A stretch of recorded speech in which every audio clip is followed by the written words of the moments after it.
What would you say if you saw Harry now? Because you had that personal relationship with him. I don't think that he would come near me, actually. Um, if I He's saw quite him, gutless, isn't he? well, He's, I don't he's, know. he's I a don't bit think he'd like a want to. keyboard warrior. I He's mean, good at saying nasty things in books or to the media, not so much to people's faces. Damn! if he'd waved at me, I would wave back and smiled and we'd see. But I think there's one thing, it's very easy just to attack someone. But on the other hand, it's quite difficult to do it to their face. Fact. So I don't know. I think it's up to him. I wouldn't even imagine how he would be. He's entitled to be what he likes, just as I am entitled to say what I think. Yes! Yes! Yes!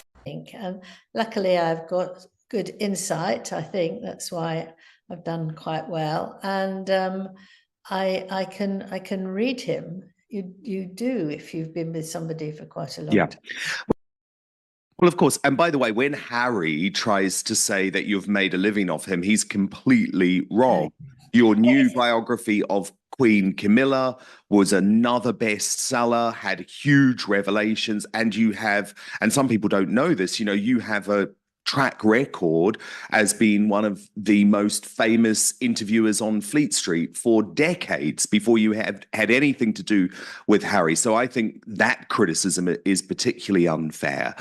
Yes, exactly.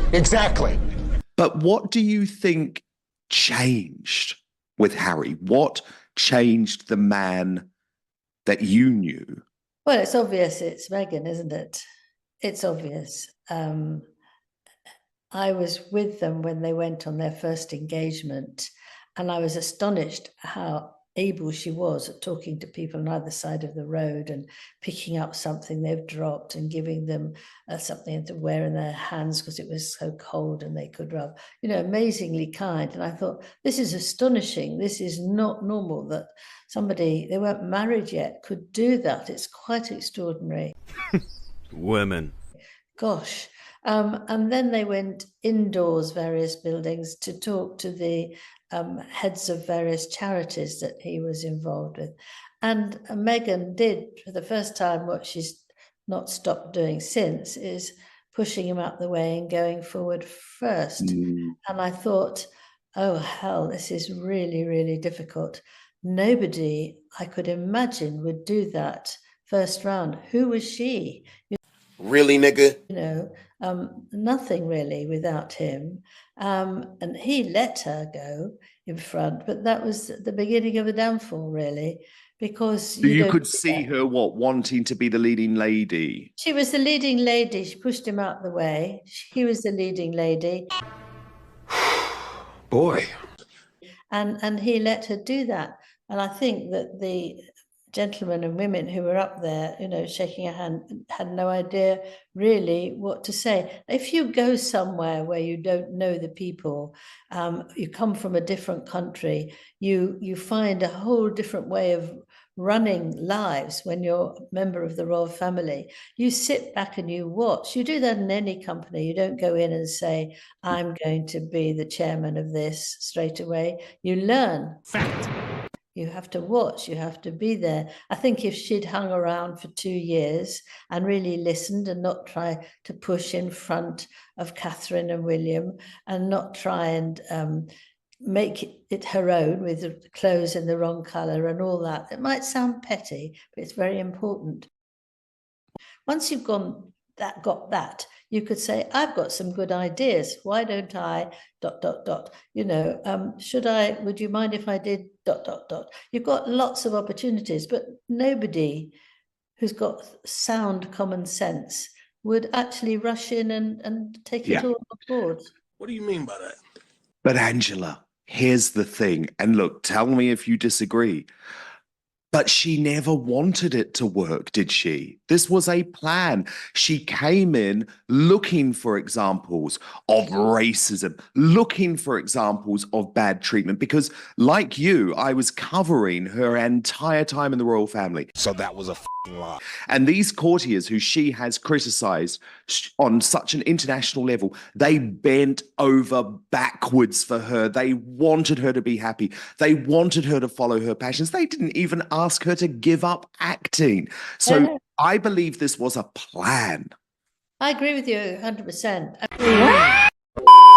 I mean, the Queen did everything possible. She let her have top aides to help her.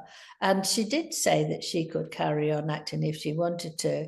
But I think the more you think about it in retrospect, the more you see that whatever happened, she wasn't going to stay there. She was going to take Harry away because she's got what she wanted. She's got a title and she would have lots of money, but he hasn't got enough money for her. She's a bit upset about that.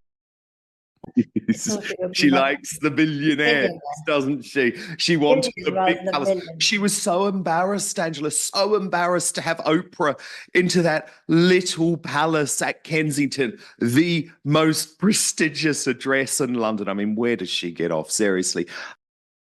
Angela, is the royal family racist in any way? No, they're not racist anyway, and they're not. I mean, you can see the way they shake hands, where they smile, where they talk. It's not patronizing. It's a nonsense, actually. It's really cruel, but it's the one thing that you can grab on, and you can maneuver from there. I've never seen anything remotely bad or bad behavior when they were talking to people of color. Are you serious?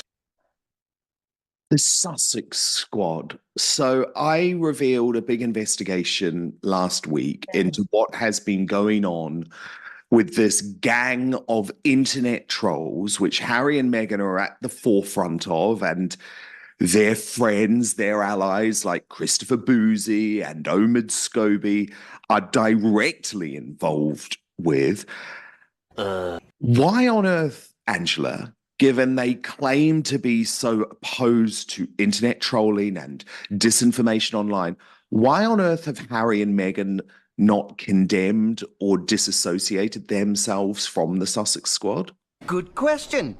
Well, I think they have one very important rule, and that they are hypocrites, and what they tell us to do doesn't apply to them because they're so grand. I think that's as simple as that. Are you sure about that? So they can behave in any way they like because they are who they are. And I think it's very faulty because now I read what you have discovered. Okay. And, you know, what one felt even before that they don't say no. I mean, they pretend, oh, we don't know where they are, we don't know how to get in touch. But as far as Bosie is concerned, he was in the Netflix.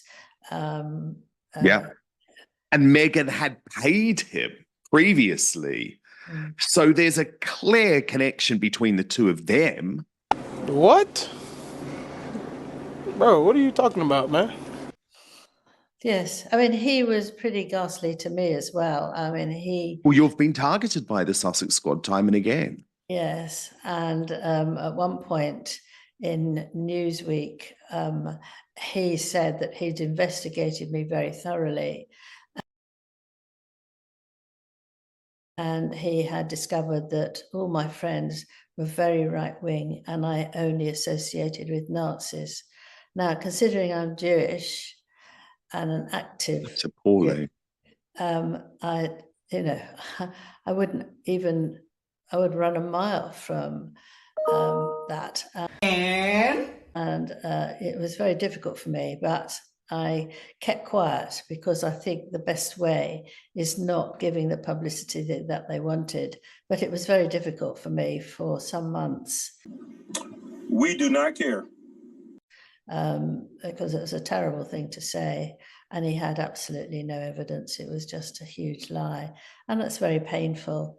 But I decided that, to be quiet about it at the time. Angela Levin, Hello. I have missed you. Oh my. Likewise, I've missed you, Dan. It's been a long time since our last conversation. It seemed a very, very long time, actually. Yeah. Yeah, right. I was used to seeing you very regularly, and it was a very long time. So I'm very pleased to be here. Well, thank you for being being here on Outspoken. And obviously, there's lots of big royal news, and that's what we love, because the thing about both of us is that we're not just commentators, we're journalists. Wow. We speak to the insiders. We know what's going on. And for some folk who maybe didn't watch us on GB News, Angela's story is particularly fascinating. Okay. Because you actually were the official biographer of Prince Harry. You got to know the guy. You interviewed him. He chose you, really, to be the journalist who he became closest to. So you have a particularly fascinating insight into what's gone on. Yeah, it's very interesting, actually, because the thing I learned from that is to be patient. If you're dealing with the royal family and their staff, that's what you have to be, very, very patient. They don't make a decision quickly. They don't see you one time after the other. You have to go very, very slowly. Now, I like doing things really fast, so I have to sort of almost tie myself down to the ground and keep on. Wow. And the thing is not to give up, but to keep on asking nicely. I mean, when I went to see Harry, I went to the royal family. Sorry, when I went to see Harry, I went to discuss whether it would be okay, and I was put on a sort of 6-level gradation, whereas the first one, people sort of talked me to the ground. And then I came back, and then again and again and again and again, until they said, yes, I could go on an engagement with him. I mean, it was fascinating how they wanted, what do you want to do? What's your angle? We've seen you do other things before, but we've got to be very careful. Good job. And it's very interesting how that works. And you just have to sit there and not nag them, not push them. I mean, I think if you're used to being a journalist, you want to say, come on now, tell me, get on with it, but you have to be very, very quiet and polite and let them do it at their own course, and hope that something called charming moves in and they listen to you, and they will do that. Me personally, I wouldn't take this level of disrespect. I spent 15 months with him together, and I went out to lots and lots of engagements with him. I'm here to tell you right now, we don't care. Let me tell you We don't care. And I could see how the people related to him, how he related to other people. But throughout that, I wanted to have private invitations in the palace. And I asked every so often, and then no chance. Boy. No chance. And I waited another few months, and another question, please, do you think I could? Because it'd be really helpful, all that. And eventually I got a phone call saying, what are you doing tomorrow afternoon? I'm always careful on those, because you don't have a way of backing out if it's something you don't want to do. If it's something awful. Yes. So I said, well, I'm not sure, but I think I might be free. And they said, well, you can come and talk to Prince Harry with him but only for 15 minutes. So I thought to myself, well, that's completely useless. They don't even say, hello, how are you? Which way did you come here? Tube, taxi, So I thought, should I not bother? Should I go? And the editor of the book would have thought I was ridiculous, coming with nothing, having said, I'm so excited, I've got to see the prince. Ha! Gay! And I thought, well, what I've got to do is to give him a question. My first question's got to be so powerful that he will then realize that I don't want to listen to rubbish, that I'm really interested in something very important. So what did you ask? So I said to him, can I ask you this question to start with? Okay. I said, yeah. I said, do you use going to see all the people you go when you're on engagement, soldiers who are wounded, young children who have had terribly difficult lives, do you try to work through your own mental health issues while you're doing that? Nice. Now, this is before he'd met Meghan and before the whole mental health thing was really shining. So I asked him that, and he went silent for what seemed like 2 hours, but it was probably just a few minutes. I thought, he's going to throw me out, he's going to throw me out. And he didn't. And he said, well, you know, you're absolutely right. And the conversation went on from there. Very relaxed, very easy. And people kept coming and saying, look, there's somebody downstairs. No, it's fine, it's no fine. So I was there for an hour and a half. And then I went back twice. So it was worth that. But you have to make these judgments and think, well, 50 minutes, I'm not going to bother with that. But it worked very well. It worked very well. And that was when he suddenly said, I want to tell you something. Yeah, sure. And he said they should never have let William and I walk behind our mother's when she died. The coffin. The coffin. The funeral. Never walk behind the coffin on the way to a funeral, exactly.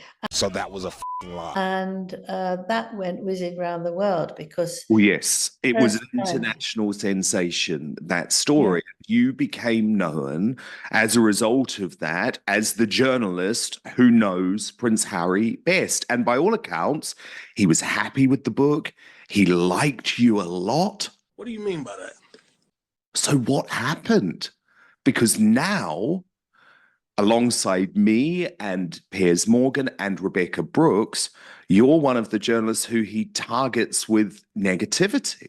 Yeah, right. Well, I never read it, so thanks for telling me. What?